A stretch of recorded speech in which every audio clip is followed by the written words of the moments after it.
Hello বন্ধুরা, তোমরা তো জানোই আজকে আমার বার্থডে। তো দেখো আমার ছাত্রের মায়েরা কি করেছে, আমাকে সারপ্রাইজ দিয়েছে, কি সুন্দর একটা কেক এনেছে। তা সত্যিই আমি জাস্ট অবাক হয়ে গেছি ওদের এই সারপ্রাইজটা দেখে। আমি ভাবতেও পারিনি এত সুন্দরভাবে ওরা আমাকে সারপ্রাইজ করবে, আর আমি খুব খুশি হয়েছি বন্ধুরা। কীরকমভাবে কোনো দিনও আমি আমার বার্থডে সেলিব্রেশন করিনি, আর আমার বাচ্চারা দেখো কি সুন্দর মজা করছে। তো বন্ধুরা দেখো কেকটাও এত সুন্দর এনেছে ওরা। কেক কাটার পর দেখো কি সুন্দর উৎসাহের সহিত ওরা আমাকে খাইয়ে দিচ্ছে।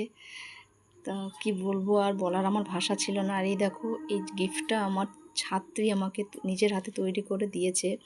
তো তোমাদের সেভাবে আমি দেখাতে পাচ্ছি না। এই কাটিংটা পুরো আমার ছাত্রী নিজের হাতে করেছে, লজেন্স দিয়ে আমার নামের অক্ষরে প্রথম অক্ষরটা এসটা কি সুন্দর তৈরি করেছে, আমার ছবি বসিয়েছে। জাস্ট অসাধারণ।